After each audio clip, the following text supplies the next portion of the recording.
Hello ladies and gentleman, मैं Prathamesh willing magic talk show के Hindi podcast में आपका तहे दिल से स्वागत करता हूं। इस पॉडकास्ट के थ्रू हम स्टूडेंट्स और प्रोफेशनल्स को लीडरशिप, मैनेजमेंट एंड एंटरप्रेन्योरशिप के क्षेत्र में बड़ी और असामान्य सफलता पाने की राह दिखाते हैं। किताबशाला सीरीज में हमने लाइफ ट्रांसफॉर्मिंग बुक्स के इम्पोर्टेंट लेसन्स को बहुत ही क्रिएटिवली और सिंपल वे में आपके सामने लाने की कोशिश की है। यानी कि पूरी किताब का सारांश सिर्फ 7 मिनट और 7 लेसन्स में। आगे बढ़ने से पहले मैजिक टॉक शो यानी के MTS पॉडकास्ट को फॉलो करें और बेल आइकन को प्रेस करना ना भूलें, जिससे आपको हमारे पॉडकास्ट के अपडेट्स लगातार मिलते रहे। आज के एपिसोड में हम बात करेंगे गैरी क्वेलर द्वारा लिखी गई किताब जिसका नाम है द वन थिंग।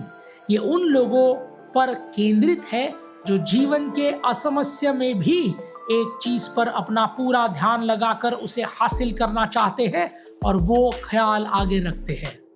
इस जीवन की भागादौड़ में और परेशानियों में अगर आप अपनी मंजिल पाने का एक अनोखा रास्ता खोजना चाहते हैं और एक चीज पर फोकस की कला सीखना चाहते हैं, तो ये किताब जिसका नाम है द वन थिंग आपके लिए एक जादू का पिटारा साबित होगी।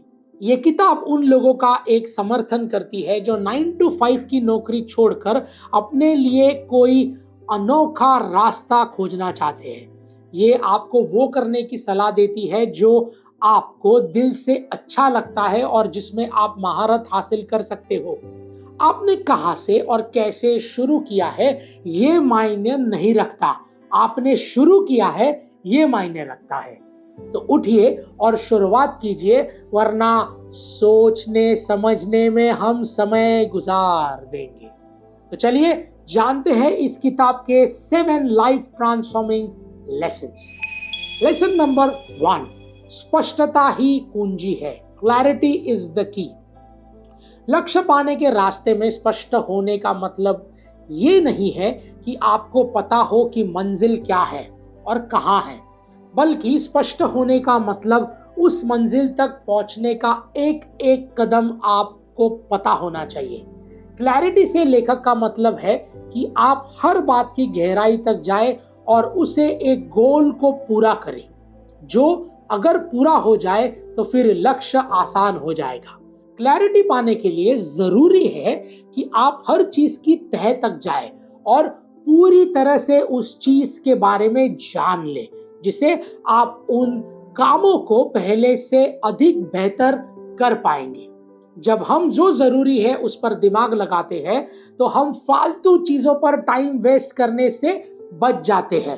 तो मंजिल का शीशा अक्सर धुंधला दिखता है, एक बार उसे क्लैरिटी के कपड़े से साफ तो करके देखिए जनाब। Lesson number 2, the domino effect. Domino effect आपके काम और उसके परिणाम के बीच एक जुड़ाव पर ध्यान देती है। जब आप सबसे इंपॉर्टेंट काम पर फोकस करते हैं, यानी सबसे पहले डोमिनो, तो आपके सकारात्मक प्रभाव की एक चेन शुरू कर देता है। ये कॉन्सेप्ट कंसिस्टेंसी और लगातार मेहनत करने के विचार शक्ति पर प्रभाव डालता है। आप सभी ने डोमिनो का गेम खेला या देखा तो होगा ही। उसमें अक्सर जैसे ही आप पहला डोमिनो गिराते हैं, बाकी सभी अपने आप गिर जाते हैं। उसी तरह सबसे महत्वपूर्ण काम करके आप बाकी सब काम को आसान कर देते हैं। तो आपके लक्ष्य को पाने के लिए पहला कदम उठाइए, लक्ष्य खुद ब खुद करीब आता जाएगा। लेसन नंबर 3, मल्टीटास्किंग से प्लीज बाहर आइए। Overcoming multitasking. एक समय पर कई काम करते हैं हम, कोई काम ढंग से नहीं कर पाते। हमें लगता है कि हम सारे काम एक साथ कर लेंगे तो लक्ष्य का रास्ता शॉर्टकट में मिल जाएगा, लेकिन ऐसा कभी नहीं होता। द वन थिंग मल्टीटास्किंग के विचार के खिलाफ है। इस किताब में ये मानना है कि जब आप अलग अलग काम पर एक साथ ध्यान लगाने की कोशिश करते हैं तो इससे आपका फोकस कम हो जाता है और परिणाम खराब हो जाता है। दूसरी ओर जब आप एक ही काम को पूरी तरह ध्यान से शिद्दत से करते हैं तो क्रिएटिविटी बढ़ती है और समस्या खोजने की ताकत और क्षमता भी बढ़ जाती है। इसी के साथ एक काम पर ध्यान लगाने से डिस्ट्रैक्शंस कम होते हैं और आप वर्तमान में रहकर पूरी शिद्दत से काम को पूरा करते हैं। ऐसा करने से सिर्फ आपकी प्रोडक्टिविटी ही नहीं बढ़ती बल्कि आपका तनाव और परेशानी भी कम हो जाती है। तो अब आपको चुनना है कि आपको क्या करना है। एक समय पर कई काम, तनाव बढ़ेगा, चिंता बढ़ेगी और घटेगा परिणाम। लेकिन एक समय पर एक काम, कम तनाव, कम चिंता और बेहतर परिणाम। And amazing. Lesson number 4 is 80-20 सिद्धांत को अपनाइए। Embrace the 80-20 principles in your life. इस कॉन्सेप्ट को पैरेटो प्रिंसिपल भी कहते हैं। इसका सीधा सा मतलब है कि कोई भी परिणाम 80% तो जब ही मिलता है तब जब आप 20% मेहनत करते हैं। मतलब ये कि आप अपनी ऊर्जा, मेहनत को कहाँ लगाते हैं उसी बात पर ध्यान देना बहुत आवश्यक है। तो उन कामों की तरफ ध्यान दीजिए जो आपके लक्ष्य के करीब ले जाए। इससे आपकी प्रोडक्टिविटी बढ़ेगी। प्रायोरिटी सेट करिए और उन कामों को महत्व दीजिए जो वाकई में मायने रखते हैं, उनको नहीं जो सिर्फ आपका समय बर्बाद करते हैं। आपके तन मन धन वहां लगाइए जहां उस काम से सबसे ज्यादा प्रभाव होगा, वहां नहीं जहां उनका मूल्य नहीं होगा। तो भेड़ चाल में मेहनत मत कीजिए, यानी जो काम मेहनत में हो सकता है उसके लिए पसीना मत बहाइए और प्राथमिकता सेट करना सीखिए। लेसन नंबर 5, ज्यादा बार ना कहे। Say no more often than you usually do. ना कहने का मतलब ये नहीं है कि आप किसी की रिक्वेस्ट को अस्वीकार कर रहे हैं, बल्कि आप उन चीजों को हाँ कर रहे हैं जो ज्यादा महत्वपूर्ण है। जो काम जरूरी नहीं है उसके लिए कमिट मत कीजिए, बल्कि उन कामों के लिए अपने समय और अपने ऊर्जा को बचाइए जो आपके जीवन में एक प्राथमिकता है। ना कहना खुद की रिस्पेक्ट करने जैसा है, खुद की बाउंड्रीज को महत्व देने जैसा है। जो काम आपको आपके लक्ष्य से दूर करे या उसकी ओर जाने से रोके, उसे ना कहना आप अपनी ऊर्जा को अपनी मंजिल की ओर लगाने जैसा है। तो हर चीज में, जी हाँ, हर चीज में हाँ हाँ की रट मत लगाइए।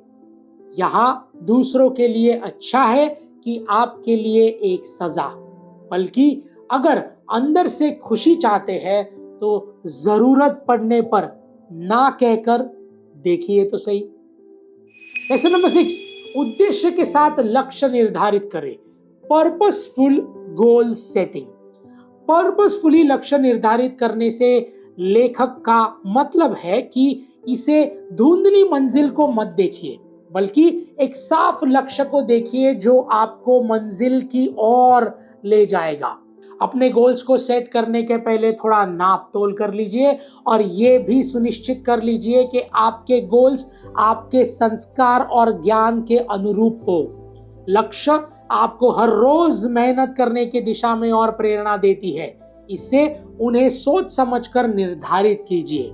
हर रोज उतना ही कीजिए जितना आप कर सकते हैं, उससे ज्यादा की खुद से अपेक्षा मत करिए, वरना आप खुद ही अपने एक्सपेक्टेशन से हार जाएंगे। तो संपूर्णता और संतुष्टि चाहते हैं तो अपने लक्ष्य को एकाग्र कीजिए। लेसन नंबर 7, मानसिकता में बदलाव। Mindset shift.